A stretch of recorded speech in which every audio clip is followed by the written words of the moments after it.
Did you go down the rabbit hole? A little bit, yeah. Yeah. Every time.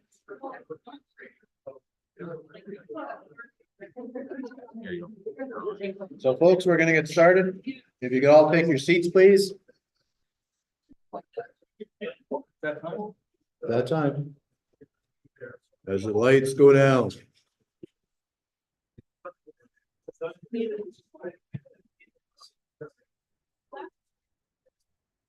And the last of the gaggling happens.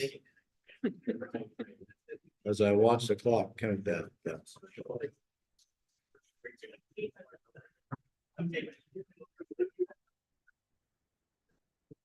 So good evening, folks, again, and to those online, welcome again, welcome back.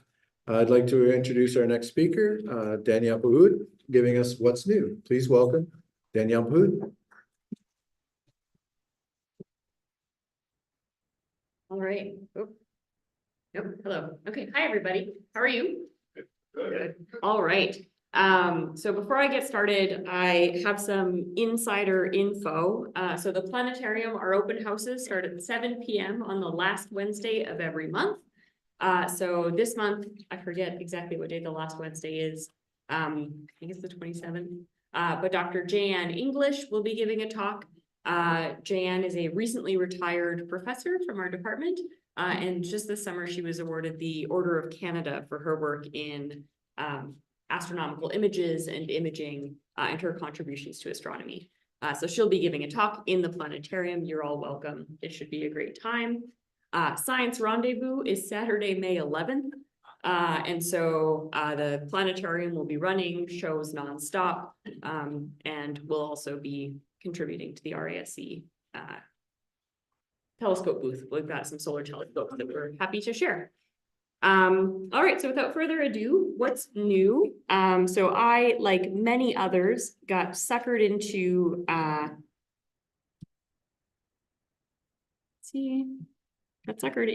all things James Webb. I can't help it. It is so pretty. So I'll be doing one news story roughly. And so I'm basing the presentation on a NASA press release that was released January 29th of this year, and by an article by Monica Young in Sky and Telescope that was published February 8th. And so the James Webb Space Telescope Survey, known as FANGS, has revealed exquisite details in 19 nearby galaxies. And so FANGS stands for the physics at high angular resolution in nearby galaxies. So we took some liberties with the making of the acronym, but I forgive them. And so these are 19 galaxies that are nearby. They are all spiral galaxies, and they are all roughly face on. So this is a mosaic of the 19 images, and I'll be going over just a few of them. Okay, and so you've perhaps seen individual images before, but this is the first time that all 19 images are being released at once by the FANGS team. The team is over 150 astronomers, and they published all of these images in a special issue of the Astrophysical Journal all at once. So every once in a while, journals will be like, this is a really big deal, we're making a special issue, and then everything in that journal article is that one specific topic. And so the FANGS article special issue was released this month. And so the FANGS survey has collected observations of 19 face-on spiral galaxies in the near and mid-infrared light using the James Webb Space Telescope. Near-infrared light reveals old stars, which in the core appear blue, and I'll go more into that in a little bit. Dust appears in mid-infrared wavelengths and is colored orange and red. And dust-encased stellar newborn stars appears like a bright red.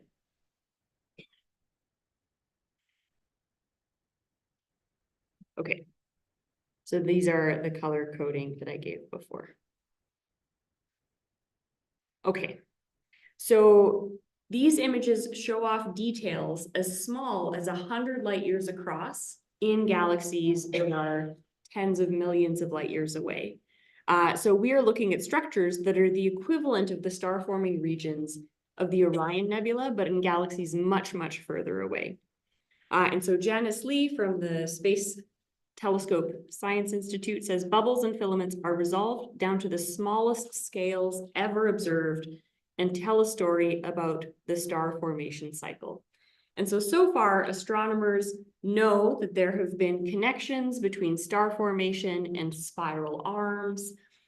Astronomers have theorized that there are connections between star formation rates and supernovae going off, where the wind from the supernova will blow nearby gas and dust and just kind of nudge stuff that's dense enough into cascading down and self-gravitating and starting eventually to kind of collapse. And so we can look for these sorts of signatures in our galaxies, but there's only so much star formation that we're seeing. And a lot of that star formation, we have to look through gas and dust. And so it makes it harder and harder to see. For these galaxies, we are looking at face-on galaxies. So we are looking through the minimum possible amount of gas and dust. And now we have the secret weapon of the James Webb Space Telescope, which lets us see in the infrared, which lets us see through the gas and dust and actually see the stuff that's made up of it. And we've got such great angular resolution that we can actually start seeing things in detail. Okay, so these images, oh, okay.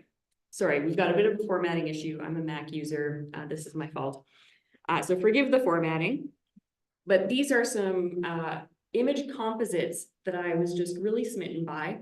The top left is a James Webb Space Telescope image, and the bottom right is the Hubble Space Telescope image, and it's split half-half. And so this is the galaxy IC 5332. It's a low surface brightness galaxy. It's 30 million light years away. It has a diameter of 66,000 light years, or 8.13 arc minutes. It's in the Sculptor constellation. And it has a surface brightness in the visible of 13.4 magnitudes per square arc minute that is extincted down to 18.69 magnitudes per square arc minute. And so the dust, sorry, ooh, the zoom bar, it's been a while. Okay, so the dust that we can see here that sort of defines the spiral arms in the galaxy, in the Hubble image, we see bright spiral arms, we see dust, but the arms seem to be separated a little bit. And in the James Webb image, that separation almost disappears. We're seeing much more just a structured mess, but there's no gaps between the arms. It's one continuous kind of clumpy medium. Oh, that's not what I wanted. Next. Here we go. Okay. So this is the whole galaxy in the Hubble. So this image here is taken with a wide field camera, or WFC3. It images, and also the ultraviolet and visible light, UVIS cameras. It is showing the visible and ultraviolet light. When we are looking at images like this, it's important to remember that astronomers are taking multiple images in multiple filters, assigning a color to each of those filters, and then combining the images into a color image. Those of you that do astrophotography are doing this yourselves. But we see the dark regions seem to separate the spiral arms, and dark regions are created by dust and gas that scatter visible and ultraviolet light much more effectively.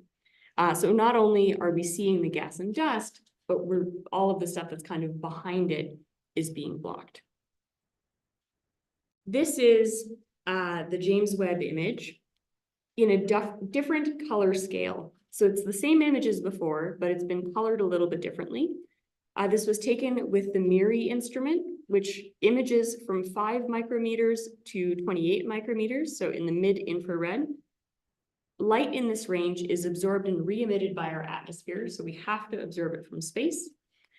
What I found was interesting is that MIRI, since it's sensitive to the mid-infrared, has to be super cold, or the instrument itself interferes with the data. And so they have to cool the instrument down to minus 266 degrees Celsius, which is 7 degrees above absolute zero.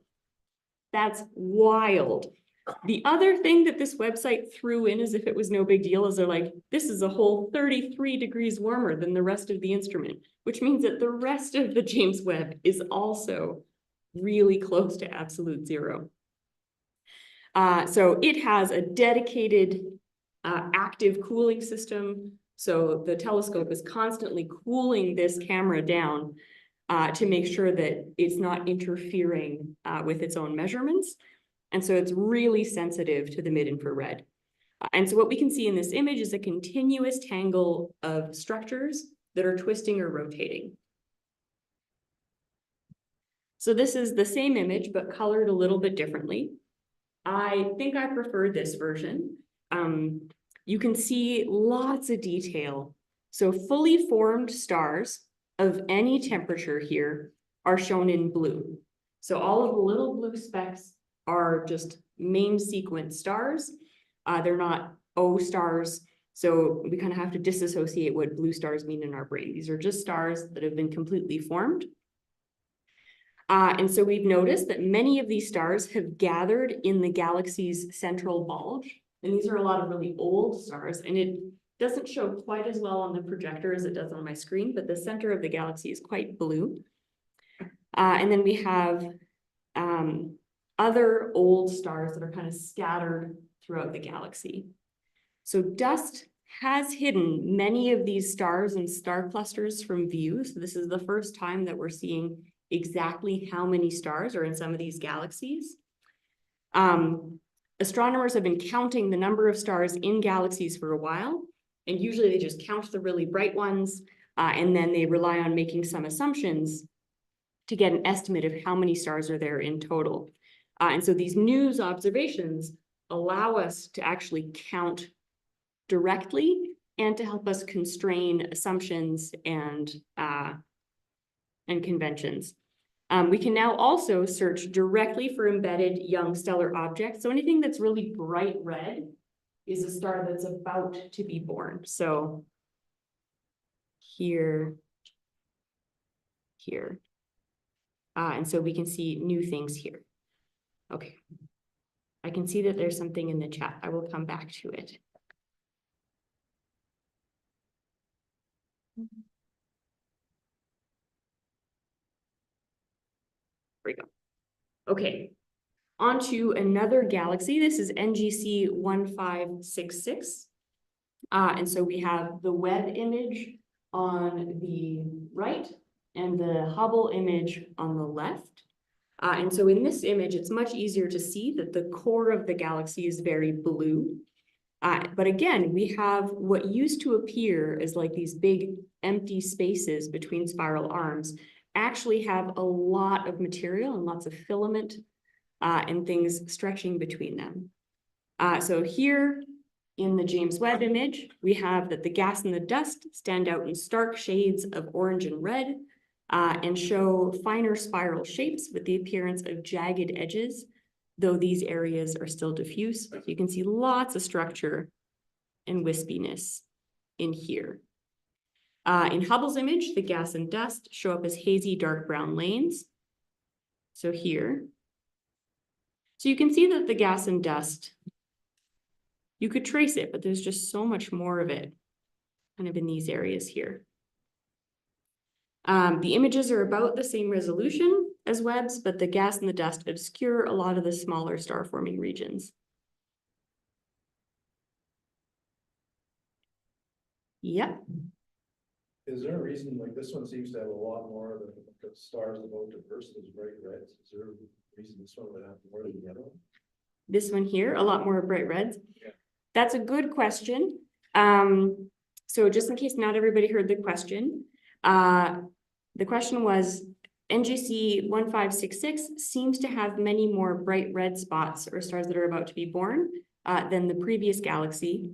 The most honest answer is I'm not sure. I don't know.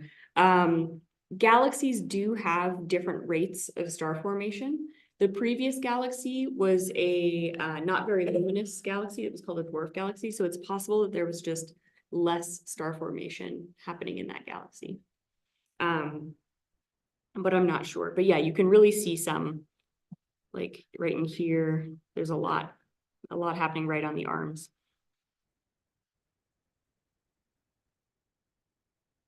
Okay, this is NGC 3351, where we have the Webb image on the top and the Hubble image on the bottom. I find the nested rings here and the offset in their semi-major axis really interesting. And so here in Webb's image, the newly formed stars also appear blue along the galaxy's spiral arms. So I don't see quite as many blue stars in this galaxy as in the other ones. Here you've got a really nice bright blue ring of star formation. But so the blue stars have blown away the gas and the dust that immediately surrounds them. So you can see where there is blue stars, there are these little pockets. And so that supports the idea that new stars, especially massive stars, when they are born, have strong winds and blow things away, or blow the rest of the gas and the dust away, or blue stars have such, or like massive O and B type stars have such short life cycles that they'll go supernova relatively frequently or relatively quickly. And then a supernova remnant will push out the gas and the dust around it. So orange stars seen in groups in these images are regions of star formation, and they're still encased in their cocoons of gas and dust, allowing them to continue forming. And then in Hubble's image, we've got younger stars that pop out in blue and purple. So we've got some purple, some blue here. In contrast, the older stars, which are near the center of the galaxy, appear yellowish.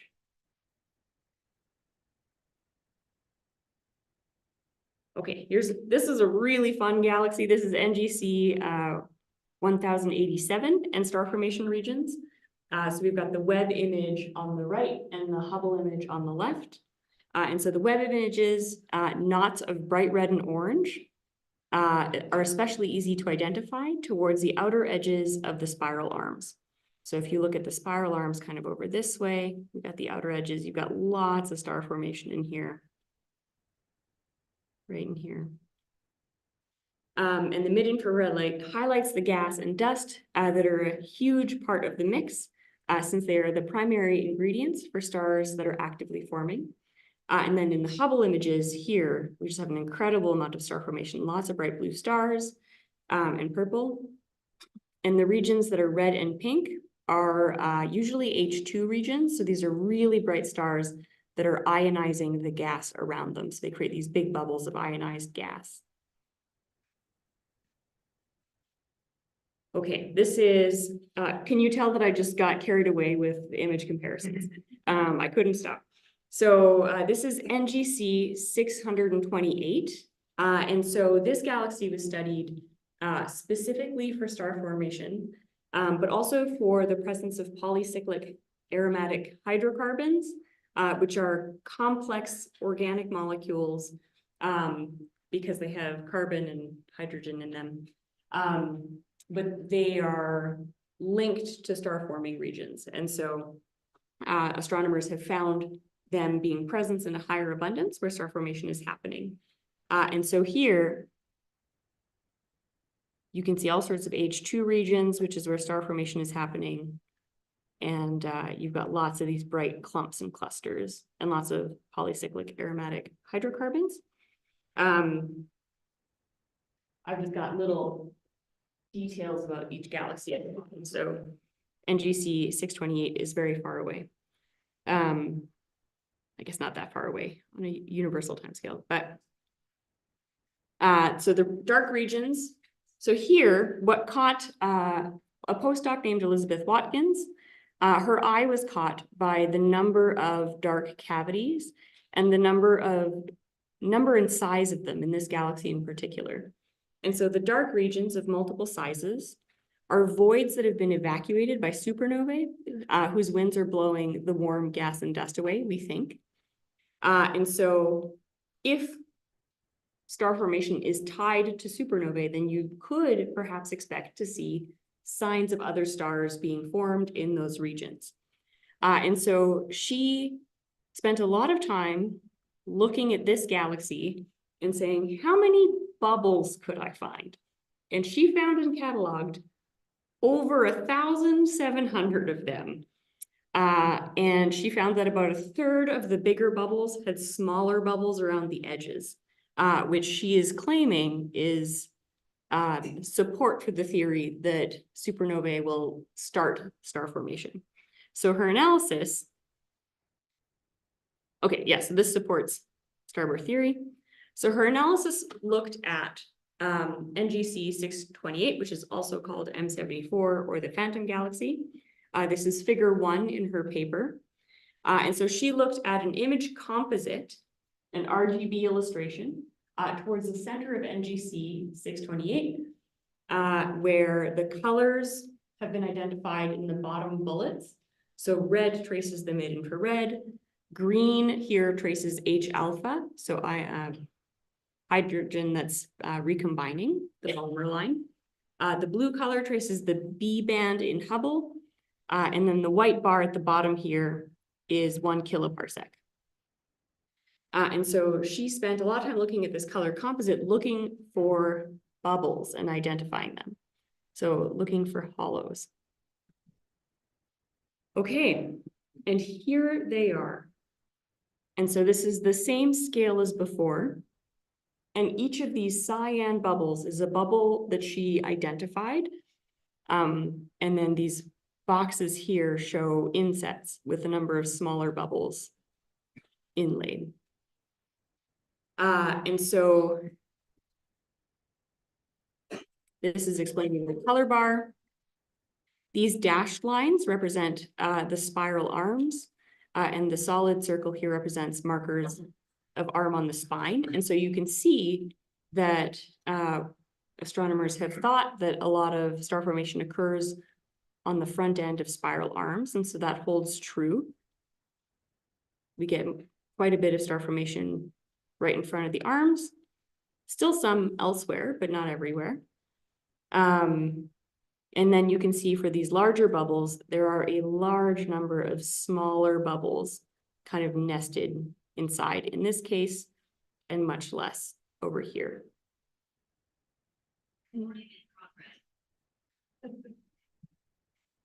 Okay, and so the paper goes into depth on the position of bubbles as a function of distance out of the galaxy, as a function of upstream versus downstream. There are size differences, there are shape differences statistically, and Elizabeth Watkins is using that to provide support for, okay, well, if the bubbles closer to the center of the galaxy are more asymmetric, is that asymmetry consistent with a pressure differential that we think is present at the front of the spiral arms? Does it become less, do bubbles become more round if they are more isolated and more in empty space? And so you can start looking at the size and shape and number of bubbles to try and support theories of star formation. And so looking at all of these galaxies gives us lots of different test beds for studying the life cycles of stars. And so now we have incredible images of 19 face-on spiral galaxies in incredibly high resolution. And so astronomers are conducting a full stellar census, which will help astronomers understand the whole stellar life cycle, which can last billions or even trillions of years. So this is a really great step forward in like a statistical understanding of stellar life cycles. Right, thanks.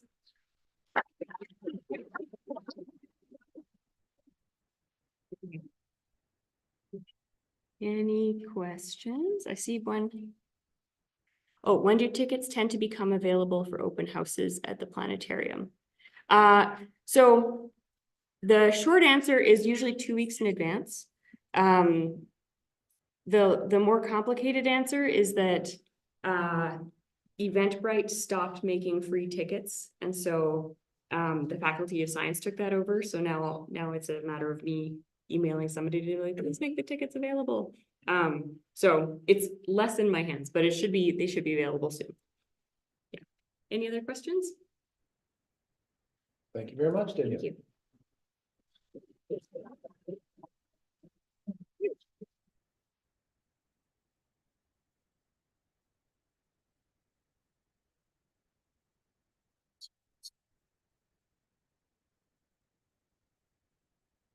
We're just gonna check to see if our guest is online. Yes, he is. Yeah. There. There's Chris. Yeah. Yeah, let's see. There you go. Chris is waving to us, so we're just gonna get set up here and share this, or set them up so you can share screen. Here he's co-host now. Perfect. So I'm just gonna introduce our guest speaker tonight and then turn it over to him. So members in the audience and online, please welcome our guest speaker tonight is Chris Vaughn, also known as the Astro Geo Guy. Chris is going to talk to us a little bit about his how he's expanded his observing repertoire beyond the same old targets and discovered some new gems that we may want to look at. He's also been with the RASC for a long time and is quite active in a lot of different areas in the RASC on observing programs, and he's going to talk about favorite books and things and like that, as well as some stellarium tricks for those to be seen. Please welcome Chris Vaughn. Hey everyone, and thanks very much for having me. I'll share my screen and we'll get started.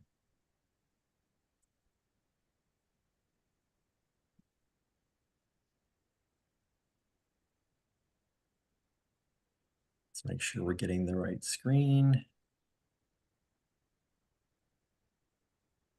How's that coming across? Great.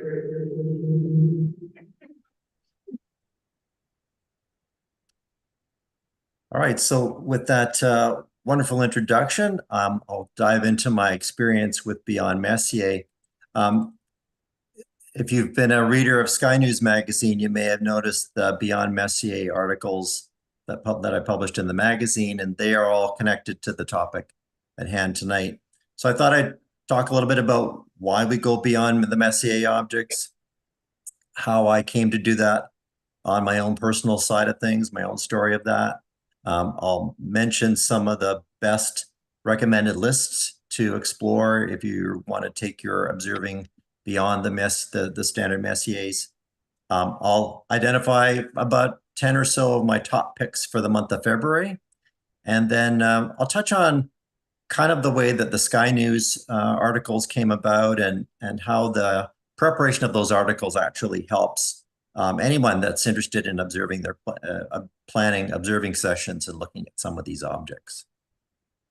And just as a kind of an Easter egg for you to watch as we go, I've actually tried to embed lots and lots of my non-Messier picks as backgrounds to my slides. And so you're going to see a lot of little gems as we go along here. There's probably only, I think, 2 Messier objects in the whole thing, but all the rest are beyond the Messier list. So a little bit about me. I'm a lifetime visual observer. I've had the astronomy bug since I was a kid. I, of course, like to go out with fellow RASC members to dark sky locations and set up our telescopes. And you know, I noticed a few years ago that you know, as I'm doing my own thing and I'm hearing the hubbub of everyone chatting around me in the dark, you know, I'm hearing a lot of Messier this and that, and it just seemed like everyone was always focused on the Messier targets. And I know we all did that. We all got our first telescopes, and those are the best, you know, were the best, most popular things in the sky, we thought. So those are the things that we focused on. And what I'm trying to kind of evangelize a little bit on is at some point you need to break free. You need to go beyond. There's lots more out there that you can look at. And all of that is, much of that is within reach of the typical equipment that we bring out on a starry night. So why do we want to do this? Well, you know, when we look at new objects, it builds our observing skill set. We learn to see galaxies better. We learn to find objects better. We learn to log our observations better if that's what we're about. We discover new favorites that then we can share with others. It expands our knowledge base for our outreach exercises. You know, the more cool things you can show somebody and tell them about, and maybe have them, you know, if they're going from telescope to telescope at a star party, you know, maybe you've got something new that they haven't seen at some of the other telescopes, and that's a great thing to do. Plus, if you are into imaging, which I'm not, but if you are into imaging, you know, you'll discover many new targets for your imaging rigs as well. So that's also a nice way of kind of working on that. So like a lot of us of a certain age, you know, we had telescopes when we were in school and kids. I had one of these venerable Tasco 4-inch German equatorial mount Newtonian reflectors. I still have it. You know, right now it's packed away in a box because we moved recently, but I've seen these telescopes all over the place. Lots of them have them. But you know, when I got into university, I first wanted to study astrophysics, and after a while, I realized that that wasn't necessarily going to be the way to make a living in life. So I actually changed horses and took a detour into geophysics and mineral exploration and things like that. So after a long way away from astronomy, just dabbling once in a while with my Tasco that I still had, you know, in the basement, I was able to buy my first brand new high-end telescope, one of these nice fancy Meade light switch 8-inch Schmidt-Cassegrain telescopes about 10 years ago. And that's around the time that I rejoined the RASC after many, many years away. So with that scope, I was ready to get serious. I started RASC Explore the Universe program that summer, 2012. I ramped up more Explore the Universe observations in 2013, 2014. Things were slow though, because if you're familiar with the weather in the Greater Toronto area where I'm located, you know, you don't get a lot of clear nights. You get a lot, you know, when it is clear, you get a lot of moonlight in the sky. And also the location at home where I was observing didn't have very good sight lines. So, you know, I was limited sometimes to the opportunities of getting out of the city and getting to a dark sky site. You know, one of which for us in the Toronto Centre was the Carr Observatory, which is about 2 hours drive north of Toronto in the Blue Mountains, and it had beautiful skies. And so once I began to go up there, then I was able to see, you know, make faster progress on some of these programs. Once, you know, I sort of wrapped up the Explore the Universe, jumped onto the Messier observing program in 2015, and took about 3 years to make my way through most of that program. But along the way, something happened. So some of the people that I met at the Toronto Centre let me know that they were planning a big trip to Australia and New Zealand 2017 in the springtime. And that was going to culminate with a week at the OzSky Star Safari.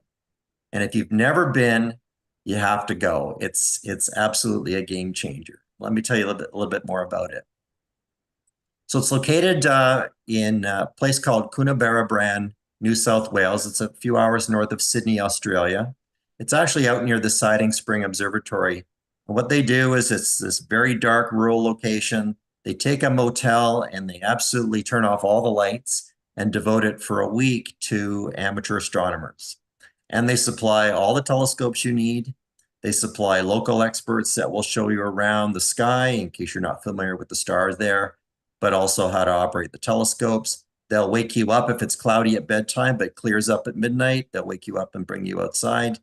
There's lectures during the daytime. There's tours to various places like Siding Spring. It's really, really a remarkable trip. So this is our group from 2017. You might know Ian Wilband and Phil Chow and Tony Horvatin of the Toronto Centre, Katrina Lum. Lots of people that are common at General Assemblies. Here's Alan Dyer. He was along too. I had met Alan before this trip, but and there's our host in the background with one of the giant telescopes. And just to kind of give you a better sense. Oh, by the way, the next spring Star Safari is happening in about a month, March 8th to 15th. And just, you know, do a quick Google search and you'll find all the details you need to know about that. But speaking of those telescopes, I brought this picture up. This isn't our year, but just take a look at what's on offer here. We've got a 36-inch telescope here in the middle. We've got a bunch of 18 and 24-inch Dobsonians scattered about. Over on the left here, there's actually a chair. It's kind of a motorized automated chair with binocular telescope in it that you can swivel around and look through the binoculars. Over on this side, this is one of my favorite things. This is a pair of Dobsonians that have been bolted together in a stereo binocular mode. And you basically stand facing the primary mirrors and they look past you over your shoulders. So you're kind of looking reverse. But when you look through it and you tweak the collimation, it's like standing on the bridge of a starship. I mean, it's just unbelievable. So I was going to the Southern Hemisphere. What do I want to look at? Well, here's a simulated view of the sky we had in end of April 2017 over Coonabarabran. I've got the, I've shown you the, this is about midnight. So we've got the Milky Way spanning the horizon to horizon. Of course, a bit later in the evening, or maybe a bit earlier in the evening, different times of the night, the Milky Way looks like a true galaxy with the galactic center overhead and the disk extending from one horizon to the other. It's just absolutely stunning. And then that's, of course, sprinkled with all kinds of deep sky objects. So here I've got, I'm using Stellarium to display the labels and images, labels and symbols for the Messier objects. And sure, there are lots of them. You know, of course, lots of them are going to be higher in the sky than they are typically in Canada. So that, you know, was a benefit too. But, you know, I wanted to feast my eyes on the new things that were visible or available in the southern sky. Things like Omega Centauri and the Magellanic Clouds and the coal sack and things like that. So to prepare for the trip, I did a little research. I bought Stephen O'Meara's book, Southern Gems. It's part of his Deep Sky Companion series.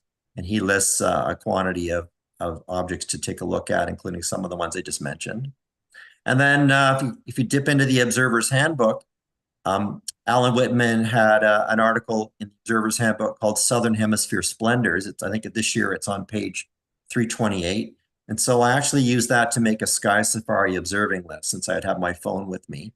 So I could use that to help kind of tour me through the sky. And what I ultimately landed on is deciding to tackle the Caldwell list. So the Caldwell list are 109 excellent deep sky objects, sort of handpicked by British astronomer Patrick Moore. And it's kind of, there must be a funny story around this because it's 109 instead of 110 as the Messier list has. Apparently he didn't accept Messier 110, so he put his foot down and cut it at 109. Now the Caldwell list are definite celestial showpieces. You know, the Messier list wasn't designed for that, but the Caldwell list was. And again, it's biased a little bit by his personal choices, but another interesting thing about the Caldwell list is the 109 objects are sprinkled across the entire night sky from the northern hemisphere to the southern hemisphere, with number 1 starting near the north celestial pole and 109 down near here, the south celestial pole. You can see the SCP symbol on the slide here. There's Caldwell 109 tucked right beside a planetary nebula. So at OSCAI, we had lots of clear nights. I was able to nab 44 of the Caldwells. By the way, those scopes, most of them have Argo Navis and StellarCat go-to systems and tracking capability. But the volunteers had those all disabled because they didn't want to have people constantly calling them over to realign the telescope if the power got disabled or did something wrong. So we were all running them unplugged, which was fine. It was part of the experience. So here you can see, I've switched now to show the symbols for the Caldwell objects, all those little C, the blue C labels here, you can see. Remember a lot of the Messiers were up in here, and now we've got a brand new section of the sky sprinkled with all kinds of neat things to tempt us. So as I said, I viewed lots of the Messiers while I was there, seeing them, you know, in better form than we typically would get them in the Toronto area. So I became a convert. I became a large Dobsonian fan at OSCAI. And a funny story is, you know, while I was there, I was kind of keeping tabs on things happening back home. And it turned out that one of the Toronto Center members, Stu McNair, owned this 12.5-inch Obsession telescope. And he was deciding to downsize and put it up for sale. And I saw that and I thought, I got to have that telescope. It had all the bells and whistles. stellar cat, Argo Navis, heated secondary, all kinds of things. Perfect size for, big, but not too big that it can't be moved around. And I just prayed that I could get home in time to buy it from him. And as luck would have it, I did. I was the lucky one to get it from him. So I ended up selling my my meat light switch and switching over to the dog world. So as I said, this is a 12.5-inch aperture telescope with a really terrific mirror in it. It's a f5 focal length and all the bells and whistles. So once I had that, I was good to go. So my first light with that scope under dark skies was at the Carr Observatory, as I talked about. And that was on July 17th, 2017, so a few months after RASC. And first thing I looked at was the Ring Nebula, which is shown here in the background. Amazing. Now, by that point, I was well on my way to completing the RASC Messier certificate, but I was able to polish them off soon enough with this big new telescope. And by that point, I developed the skill that I could find things without GoTo using the Telrad and a large large field of view eyepiece. I typically operate with a 1.5 degree eyepiece field of view on that scope. And so I was ready to see more, and now I had the tool to do that. So let's kind of summarize a little bit about the Messiers and then go on for what we can do, when we're done with those. So the Messier list is 110 objects. They were visible in the 4-inch or so aperture telescopes being used by Charles Messier and his contemporaries from 1750s era, Paris, France, so that latitude on Earth. The most southerly of those Messier objects is down at 34.5 degrees south declination, so mostly in the northern sky. They weren't searching for the sky's best objects. They were finding things that were distracting them when they were looking for comets. So the Messier list is a kind of an interesting mix of things that are relatively easy for a telescope of that vintage to see, but it's never meant to be a comprehensive list of the sky's best, unlike, say, what Patrick Moore was up to doing. And they weren't always looking at the entire sky. They were searching for particular parts of the sky at particular times of the day or night, looking for the comets. So there are things that they never would have stumbled upon to bother putting them on the list. Now, in a way, I think a lot of us would follow a similar path to William Herschel and his sister Caroline. So around that time, the late 1700s, telescopes were becoming all the rage, and the Herschels got themselves a telescope and set about viewing the Messier list, these lists that had recently been published. And over time, they wanted more. They wanted to see more, do more. They wanted to build their own telescopes. And then around 1778 to 81, they began a survey of double stars. That was an interesting scientific curiosity of the day. And along the way, they discovered the planet Uranus, which then boosted William Herschel's profile and gave him patronage and access to much better money and technology for doing more and more. I'm going to shout out Mark Bratton's book, The Complete Guide to the Herschel Objects. The bulk of the book is a sort of description of the individual Herschel objects, but there's a terrific early part of the book, history of William and Caroline Herschel and their telescope. So it's a terrific book to pick up if you don't have it already. So the Herschels eventually built their 20-foot long telescope, not 20-foot across telescope. This is an etching of what it would look like. And they had it rigged up so that they could lift it, tilt it up and down, and swivel it left and right. And they decided to systematically survey the sky and discover everything there was to see in such a big instrument. And between October 23rd, 1783 and September 30th, 1802, that's what they did, and started to catalog every faint fuzzy object they could find in the sky. Now, the first sort of Herschel object in that list, so to speak, was the object that we call NGC 7184. It's a galaxy in Aquarius. They actually designated that Herschel Class 2 object number 1. So Herschel had a set of 8 classifications of the types of things he was seeing, and he actually classified that object as a faint nebula and put that in as number 1 on that category of the list. I've simulated somewhat the field of view of his telescope. I wasn't able to get much detail on his eyepiece, his ocular, but certainly his focal length and aperture would yield something like 157 power and about 15 arc minutes of aperture. So this is actually the simulating that view at 7 p.m. on that night of that object. So they eventually acquired about 2,500 objects in their list, publishing those lists in actually 3 blocks or 3 groups.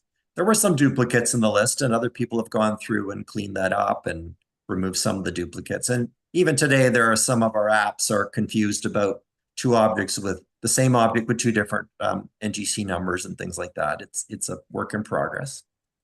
Much later, William's son John took that 20-foot telescope to Cape Town in the Southern Hemisphere.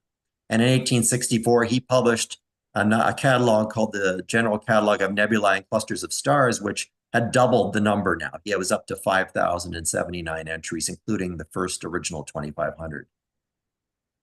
But just by the way, here's one of these little gems in the background, a non-Messier object. This is the Tau Canis Majoris cluster, or I think it's called the Mexican Jumping Star cluster as well. It's a neat little one.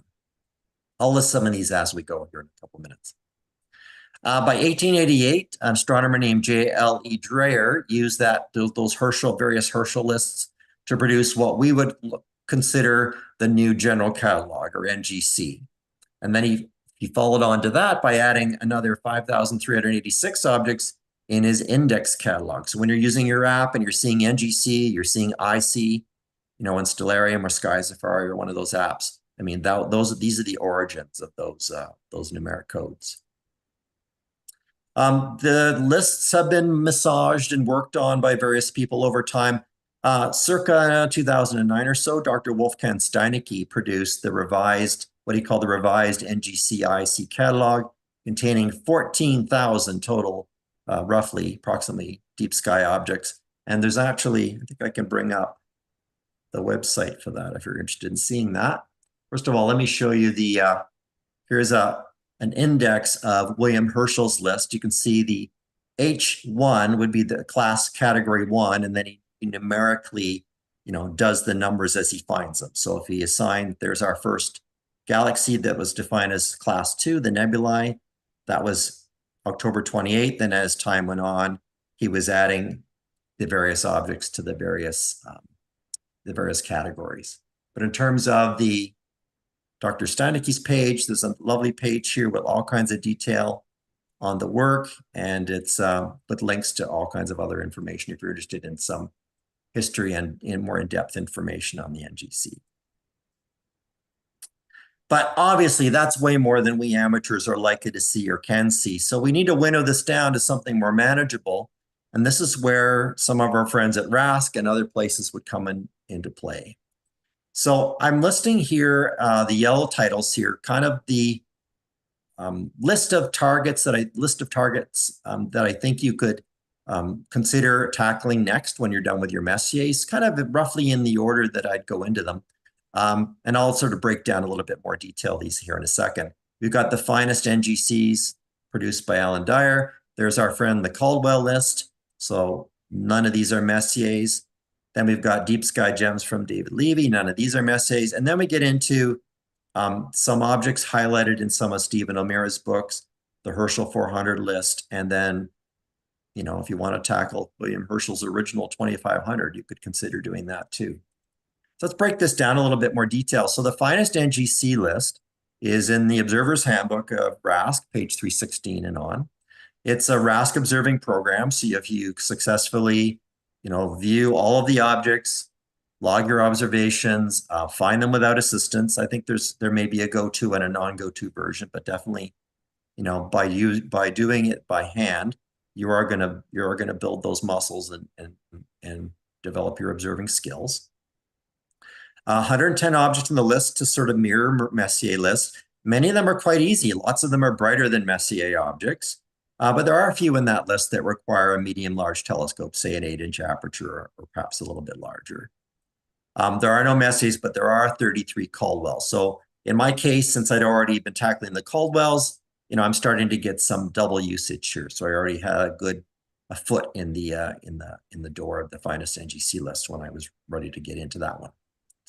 The Caldwell list, I've already mentioned quite a bit about this, but I'll mention that RASC does not offer an observing program for this because you can't see a bunch of these Caldwells from Canada, but it is part of the Astronomical League. That's the United States-based organization. And you can become an at-large member of that. And if you want to view those and submit for recognition, you can do that. As I said, 109 objects, many of them are very, very easy.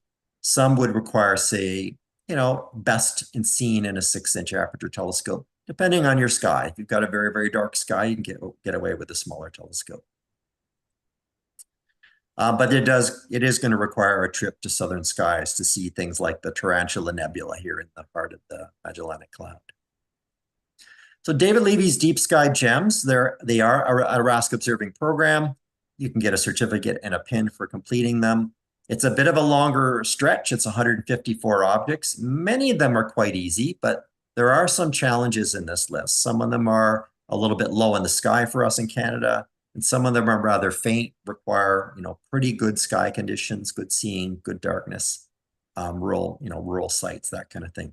I'm well on my way through that one. So I finished the finest NGC, and I have about 30 of the Deep Sky Gems left, mainly in the springtime. So I'm hoping to get a good jump on the rest of them in a couple of months here. A little bit of no overlap with finest NGC, but there still are some Caldwells. So again, if you're tackling the Caldwells, you're already getting some Deep Sky Gems. Now, the Hidden Treasures and Secret Deep, those are two books in Stephen O'Meara's Deep Sky Companion series. I also mentioned the Southern Splendors one that I picked up before my trip. There is no formal observing program around these two books. Each of them has 109 objects in it, not Messier's nor Caldwell, so you're going beyond the Caldwell group now. There's a wide range of types, sizes, and brightnesses, and lots of, what's really neat is that he goes into a lot of in-depth information about each object, not only how to find it and what to look for, but the astrophysics going on behind the object and a bit of history in some cases about the discovery and developments over time. So I really like the idea of looking at an object and then sitting down, the next day with coffee and thumbing through the books and seeing what I can confirm what I noticed, or, perhaps even time to go back and have a second look for some element of it that I overlooked. So there's a couple of pictures of the two of the books. So I recommend, if you're looking for great books to pick up for yourself or someone that is into astronomy, these are great value, these books. I'm not going to go through every one of these lists in detail, but I'll just mention the Herschel 400 here. So that's a list of the 400 best of the Herschel objects that were selected by 6 amateur astronomers from the Ancient City Astronomy Club in Florida back in 1980. It's another Astronomical League observing program to complete it. Lots of the objects are really easy. Some would require a medium aperture telescope like a 6-inch, but again, as I said, if your sky is very dark, you're probably in good shape. There are a few Messiers in the list, not to worry, and there is a bit of overlap with the finest NGC and Deep Sky Gems. So for that reason, I've already gotten far along into the Herschel 400 through all my RASC observing. And the other neat thing is that the Herschel 400 contain lots of objects that aren't particularly challenging. So if your night is marginal, if you want to focus on some brighter open clusters, let's say, instead of harder to see nebulae or galaxies, then you usually have lots to choose from. And there is a nice online guide put out by Alvin Huey at faintfuzzies.com that you can get some more information on the Herschel 400. There actually have been part 2, another 400, and part 3, another 400. If you're really ambitious, you can go into those. So here's a list of what I would consider about 10 terrific non-Messier objects to tackle in February in sky from Canada. These are roughly listed in right ascension from west to east, starting with the Silver Needle Galaxy up in Andromeda. And by the way, in brackets here, I've got whether it's a finest NGC, whether it's a Caldwell, you'll see lots of Caldwells in this list. The Hidden Galaxy, IC 342 and Camelopardalis, that's a fairly big face-on galaxy that's a little bit faint, but it's wonderful. Kite cluster is a really adorable little open cluster in Auriga. Highly recommend that one. Stars are delicate, but make a really beautiful little pattern. Shopping cart cluster, that's up in the club of Orion. Some people call this the 37 cluster, I think. It's sort of the stars are arranged in a particular shape. You can kind of, decide yourself what you think it looks like. Rosette Nebula and the HARP open cluster within it, that's a terrific binoculars target if your sky is dark. Again, amazing that it's not part of any of the Messier, that wasn't part of the Messier's list, but it was put into Caldwell and Alan Dyer's list. Hubble's Variable Nebula, that's a teeny little, reflection/emission nebula nearby, near the Rosetta Nebula. You need lots more magnification for that one, but it's really delightful, really distinctive, and quite bright considering it's an emission reflection nebula. Cone Nebula and Christmas Tree Cluster, also in Monoceros, really popular target for imagers because it's so beautiful to look at. And then that Tau Canis Majoris Mexican jumping star cluster that I showed a picture of a little while ago kind of reminded me of the Eiffel Tower tipped on its side. Parca Nebula. So Parca Nebula used to have, or does have, another name that's not, I think, as advisable to use as it used to be. So this is that planetary nebula in Gemini that's very popular. I'm trying to promote that we call it Parca Nebula instead of what it used to be called. And finally, there's the NGC 2403 galaxy in Camelopardalis, another little gem. If anybody's interested in seeing where these are in the sky, I can pull up Stellarium in a little while if we have time. So let's talk about the Sky News connection. So I had noticed for a while that Sky News was a little bit thin on the observing content. There was a lot of space news and space exploration news. And I thought, as an astronomer, I was keen to have a little more content, a little more idea of what to do with visual astronomy. So I pitched the editor on an article on, visual observing with new stuff to look at. And I was thinking, well, let's go beyond Messier. So that's what we branded it. It's kind of in the spirit of the old Sky and Telescope's Deep Sky Wonders columns, but with a Canadian focus, things that were visible in the Canadian skies. Luckily, we was able to publish 13 articles total between January, February of 2021 issue and the final issue in March, April 2023. So, I had lists of objects that I was planning to use on future stories, but they're in my list now that I can check out whenever I want. What's cool about those articles is that they're evergreen. Anytime you're sitting there and it's September, October, go grab the last few issues of Sky News from those months and pull up the Beyond Messier, and there are some suggestions for some things to check out, and they'll always be valid in those months. So how did I go about picking things to write about and showcase? And I thought I'd share that process because it's also kind of the way you'd want to decide to look at something new when you go out observing as well. And so just kind of to give you an idea, what I would do is I would set the Stellarium software to a Canadian city, usually Toronto, but it could be anywhere. On a few nights before new moon, after the end of astronomical twilight, and that would give us readers plenty of dark hours to explore the object. And I usually tried to pick dates that were in the middle of the 2-month publication block for the magazine. Then I would look at which constellations were going to be climbing the sky and reaching ideally above about 41 degrees altitude. So it's about, less air than about 1.5 air masses during the evening. And so, these would be things that would be relatively clear and visible in a telescope. Usually I would take a look at Alan Dyer's list of the finest NGCs and or the Caldwell list to see, what among them I might use. I frequently use the Stellarium Deep Sky Object tool to browse through the candidates, zooming in on patches of the sky and maybe winnowing the various types of objects. I would try to pick, because it was for the magazine, I would try to pick, objects that I could link together in some common theme, like spring galaxies or galaxies that are sitting near bright stars or objects in Orion, things like that. Then I would check out my own NGC IC master spreadsheet. So that NGC list, IC list with the 14,000 DSOs in it, I actually found a copy, a database online where I could take the data and put it into a spreadsheet, an Excel spreadsheet, and that would allow me to actually sort by constellation or by altitude or by brightness and kind of work through the list that way and kind of develop, what spills out. Also consulted my own life list, my own life lost log list. And as I said, I maintained a list of targets that never really got published, but they're still in there, ready to go for future time.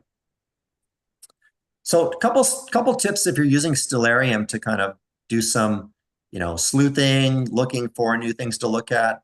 One tip I've mentioned a lot in the Insider's Guide to the Galaxy streams is that you can't always count on the visual magnitudes reported by Stellarium. There's a lot of variability, and depending on the database that gets read into the software, sometimes I've seen some wildly wrong values. And that means that you might get a deep sky object that looks like it's magnitude 14 or 13, when truly it's more like 10.5 or 11. And you'd normally discount it, thinking you could never possibly see it, whereas in actual fact you could.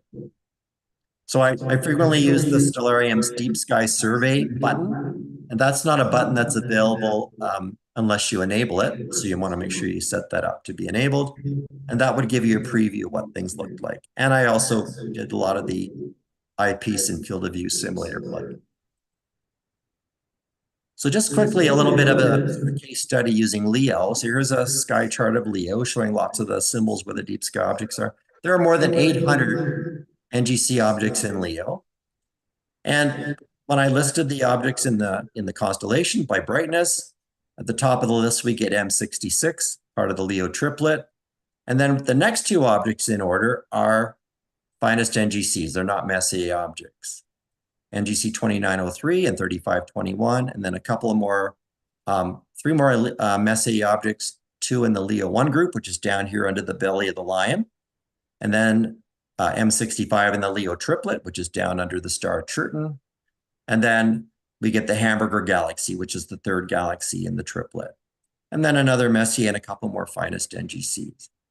So on that basis, this NGC 2903 spiral galaxy, it's amazing. And it's not a Messier object, and you might not have known of it if you weren't looking into some of these other lists. And if you want interested in looking at it, here is the sickle of Leo, Al-Janubi, the bright star. In front of the lion's face, you've got this medium bright star Al-Turfan, about a thumb's width below that, or south of that, is NGC 2903. In terms of the research for writing the articles, I would check my own logs. This is actually a neat picture of my log. So on the left, this is my entries from AusSky in Australia in 2017. And on the right, these are my first entries with my new Obsession telescope at the Carr Observatory in July.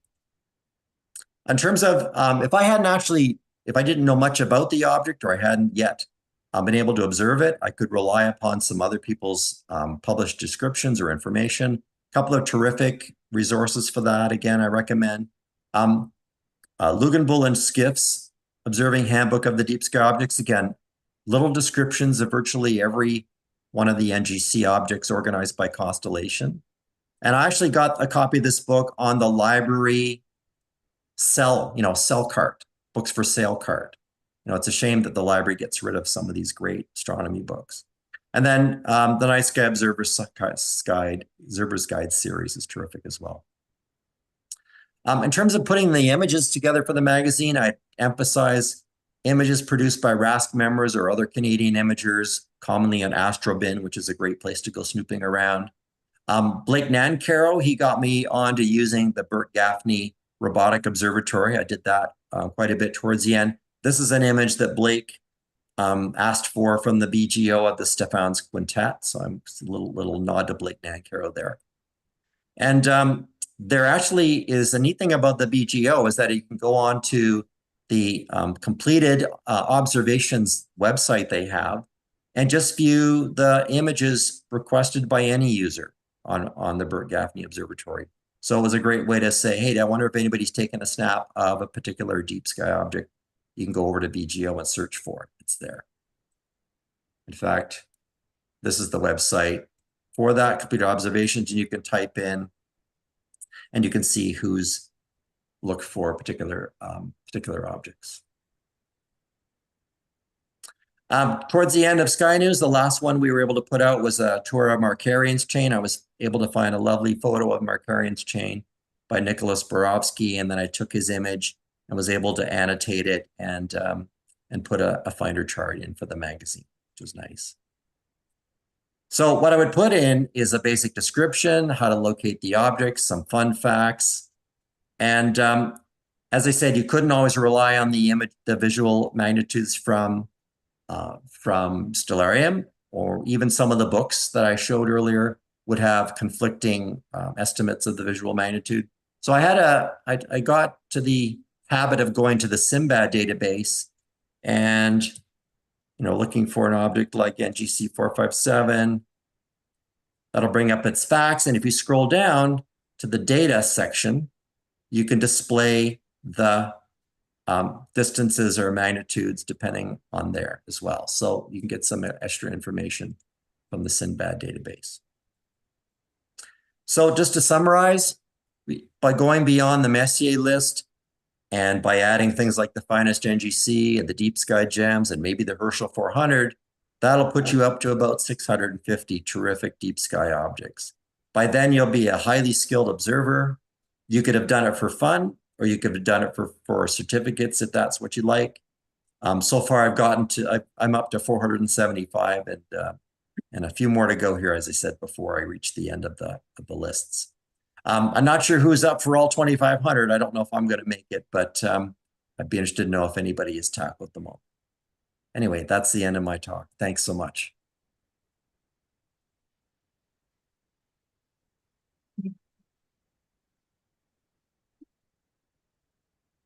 So can you hear me there, Chris? Yes. Chris, can you hear me? Yes, I hear you. Yeah, so we're just going to try and open it up for, have you got time for some questions? Sure. Have you got time for some questions? Yes. All right, do we have any questions?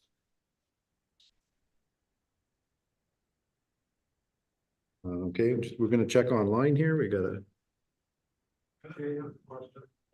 Okay, Jay, go ahead.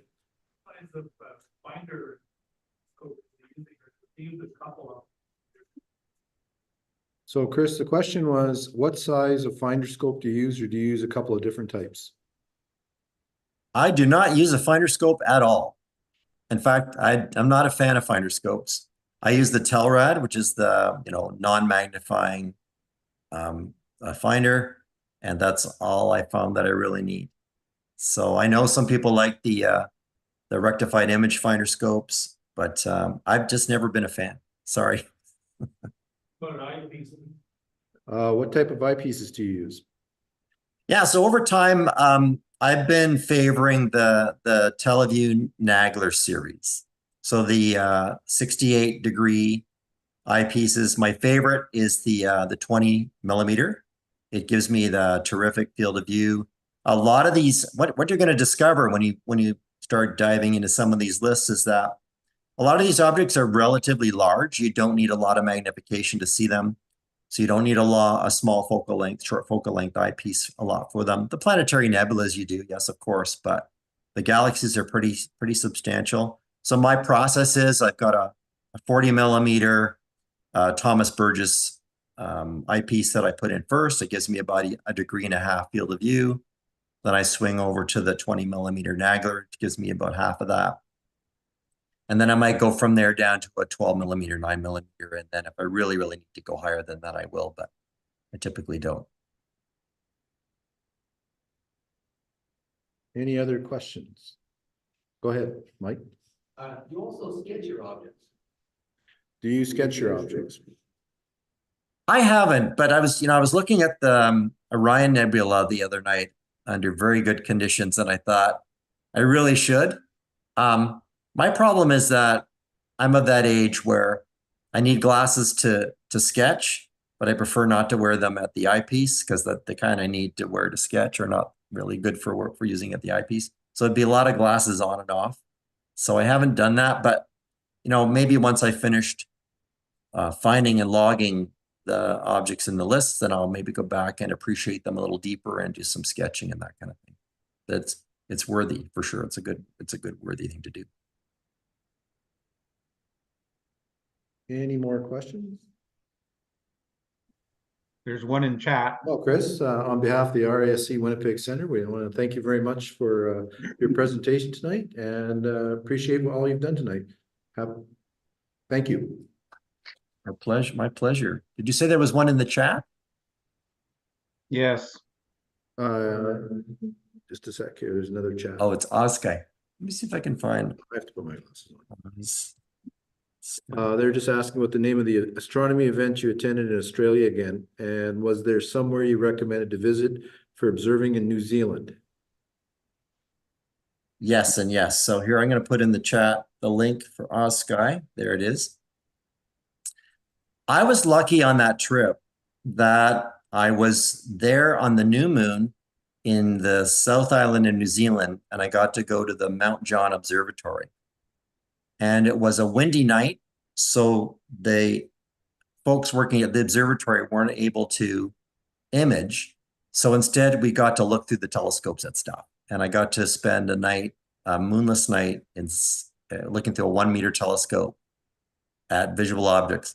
The Eta Carina Nebula looked like dual candle flames flickering. It was just unbelievable. So Mount John Observatory is a great in New Zealand. So we have another question. What bortle sky is needed to view most of the sea objects? I don't know the bortle numbers, particularly for the various sites that I go to off the top of my head, but I can tell you that there's a location called Glen Major Forest it's about half an hour east of Toronto, and it's kind of just beyond suburban sky darkness, I would say. There's a fair bit of light glow, light dome, that kind of thing. You would not really have any trouble seeing the Caldwells from a site like that. The darker sky, the more clearly you'll see them, but I don't think many of the Caldwells would be on the, outskirts of the city, half an hour from the city kind of sky. Any other questions?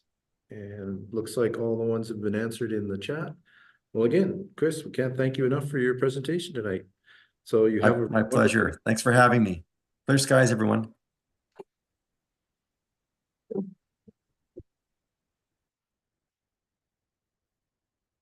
And so with that, that concludes our evening tonight. And just to remind everyone, there's an open invitation to go over to the Boston Pizza at Pembina and maybe discuss some of the things that were brought up tonight during our meeting.